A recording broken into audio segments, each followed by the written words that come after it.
We're back for another edition of the Statesman's Central Texas High School Football Webcast. By now you probably know our names, but in case you need a refresher, I'm Rich, he's Alan, and he's Rick.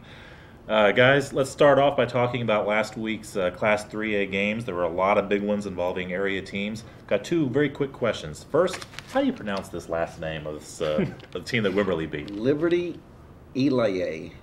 What do you think? EY low. Wrong! It's Whatever neither. it is. But we'll go with it. EY low. That's right. Anyway, it's the second question. We'll go without answering that first one. Second question, Wimberley beat this team, which was ranked number 5 in state last week. Giddings beat Hutto, which was a clash of state-ranked teams. Which of those two wins was sweeter for which team and why? I would say Giddings, because both of you clowns thought that Hutto was going to win that game, including a lot of other people. That stadium was jam-packed at Hutto the other night, and a lot of people were doubting Giddings. And they didn't just win, but they won convincingly. And I think they showed a lot of people that they are definitely one of the top 5 teams in the state.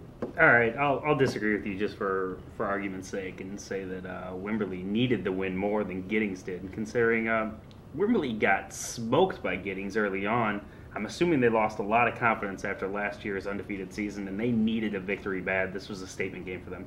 I like Alan's idea as well because I'm going to the Wimberley bigger win because they moved into the state poll this week with that win. So they're back where they should be. Let's move on. Let's put last week behind us. Let's move on to this week. Start of district play for all of our big districts.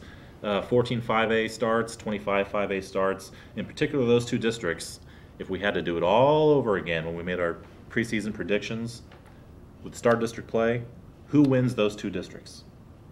I say Westlake. Both of them? They're that good. Wow. They're that good. No, we picked Westlake before the season, of course. If I had to pick it over again in the other district, I would say Round Rock High School. They've got talent that we didn't know about before the season, and they've been real impressive as Westwood has too. But I think Round Rock. What do you think? Westlake's probably a given in 25 5A. I think Westlake's a given. I would say Round Rock too, but don't be surprised if it's Cedar Park, who's been playing just as well as anybody.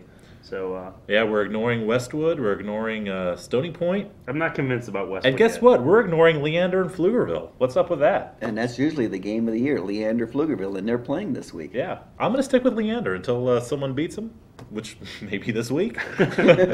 I'll stick with Leander as my pick to win that district. You never know. All right. All right, we've got more to talk about when we come back. We'll start.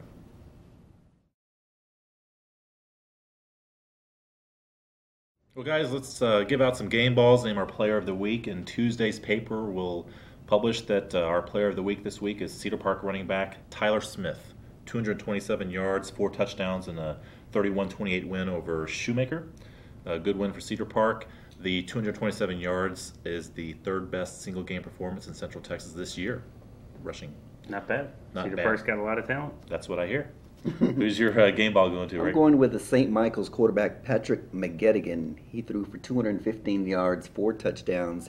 They defeated Johnson City 31-29. I know we don't always talk about the private schools, but this was a special performance, and they have been beating the public schools a lot this year. This is a special year for St. Michael's. It looks like that way, yeah.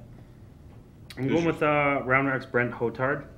10 rushes, 117 yards, also threw for 200 yards. That's 317 combined for you math challenge people out there. This guy's one of the main reasons that Round Rock is undefeated right now, and they're talked about as a possible district champion. Do you think he might emerge as the district's top quarterback? Or is He there might. someone else I mean, in it? Chase Rich from Westwood also is going to have something to say about that. But, those two right now are looking like the best, and Leander's Josh McKinley also. Absolutely. He's got a lot of talent. All right, well, those two quarterbacks play each other this Friday, Westwood and Round Rock. We'll get into that a little bit later when we get back.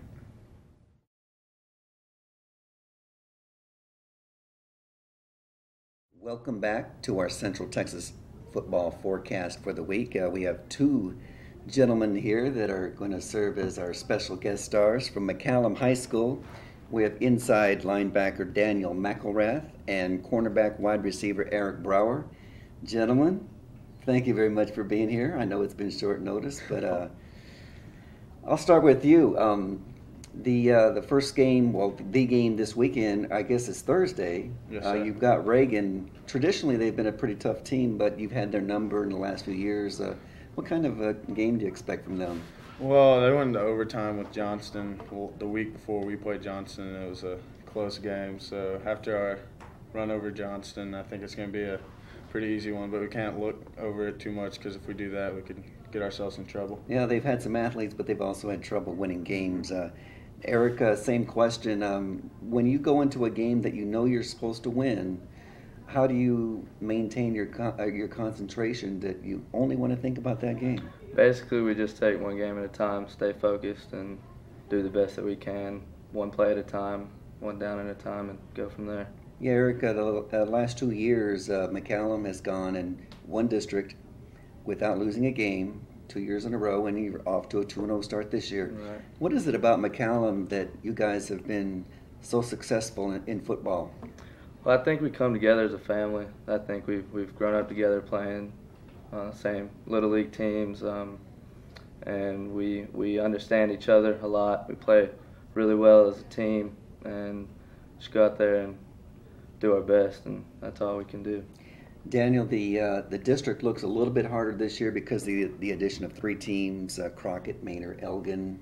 Do you expect it to be a little bit more difficult because it's not the same old faces every week? I think it may be a little bit more difficult sweeping district just because of the longer district schedule and the addition of 3 teams. Crockett should be an easy game because of the loss of 4 coaches. Right, I heard about that. Because they're thinking Marble Falls, and even Manor and Elgin, their records last year weren't outstanding, but you never know what kind of athletes they get coming in this year. One thing our viewers probably do not know is that you both are on the baseball team together, and you talk about another district champion. Eric, the baseball team, you guys are successful there too. What makes baseball so successful? Well, like again, when we're playing football, the same kids are playing baseball together. Growing up, playing in the parks, I mean, going out and playing baseball, we play hard, we stay focused, and we take practice just like it's the game. Stay focused and move on from there. Same question. I think a lot of it, at least last year, we came together real well because every Wednesday all the players would get together and have a group dinner and get to know each other a little bit better. It gave us a good family bond, and it's just hard work and good coaching. This is an offbeat question. If you guys had one team that you could beat, the most fun you would have, which team would you love to beat in this town? I'll start with you. Definitely have to be Anderson. It's been a rivalry, definitely. The old Taco Bowl. Yes, sir. I'd have to go with Westlake just because they're always so strong. I think it'd be a fun game, and we wouldn't be expected to get a win over Westlake, so doing that would be a huge. I know Anderson's had trouble with Westlake in the last few years. Would you guys like to be in 5A? You've been at Class 4A school for a long time now. Would you like to move it on up? Do you think you could compete at that level? Well, I think it would, even though we're a small 4A school, I think we could compete at that level and make the playoffs every year just because we do have a real strong group of athletes that always comes through and a great coaching staff. But you never know until you get there. Eric, team goals, obviously winning district is number 1, but how far do you think this team can go this year? I'm saying repeat of last year. I'm saying 3 rounds deep at least, possibly farther. Be great. Well, you guys are off to a great start this year, 2-0 with one tough win against Lanier and 1 blowout against Johnston. And Daniel and Eric, we really appreciate you coming and being a part of our Central Texas webcast. This is the first year we've done this, and these are 2 guys that you can definitely see in the playoffs coming up pretty soon. There's no doubt McCallum's going to be there again. Start of district play this week leads us into this week's prep picks. A lot of good games this week. Obviously, 14-5A starting. Who knows what's going to happen in that district? Let's start off with 25-5A, doozy, Westlake at Austin High at Venerable House Park. The Maroons have a chance in this one?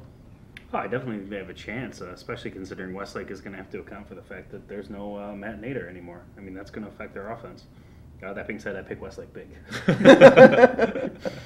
I'm going to go with Westlake, too. I think That should be a good game, I think. Maybe touchdown or less, possibly. But I think Westlake wins. Westlake wins. Yeah. I'll just leave it at that. Good. We'll move on then. 14-5A. Who knows what's going to happen in that district? Leander Pflugerville starting. What you said earlier, always the game of the year in that district.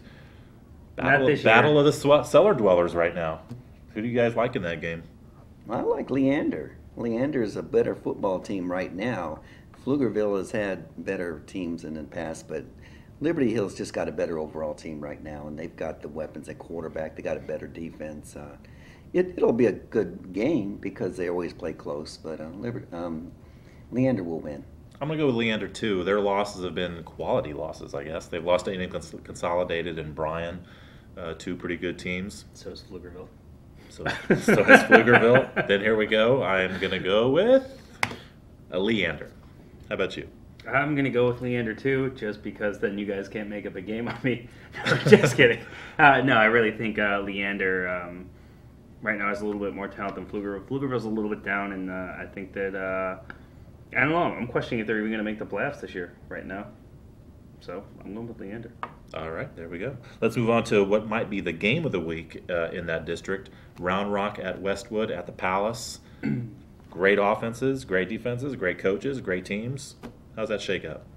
Round Rock with James Kirkendall shaking out a touchdown. I'm going to go with Westwood and Chase Rich shaking out 4 or 5 touchdowns. Wow, the pressure. I'm going with Westwood.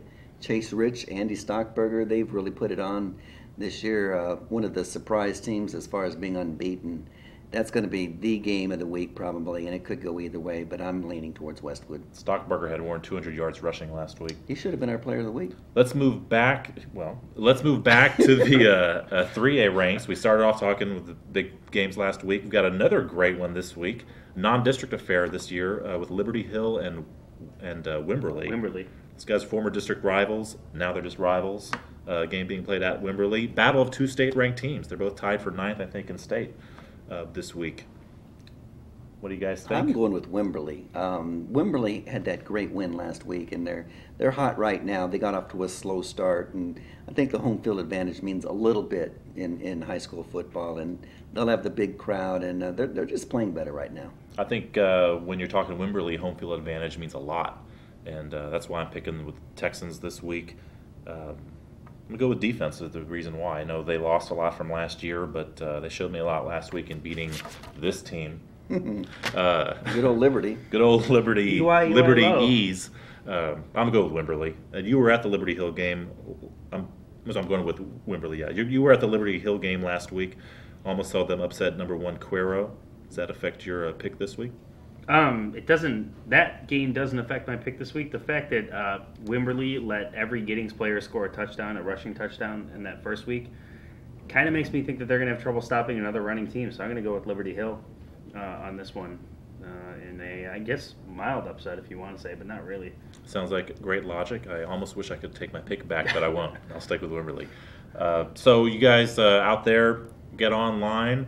If you're watching us right now, you're already online, so just click over to the link that'll get you to the Pick'em game this week, which is statesman.com/Pick'em, and match your wits against ours, mostly. Which isn't that hard. Mostly mine and Rick's. No, Alan actually is leading. But anyway, go to Pick'em, pick this week's games.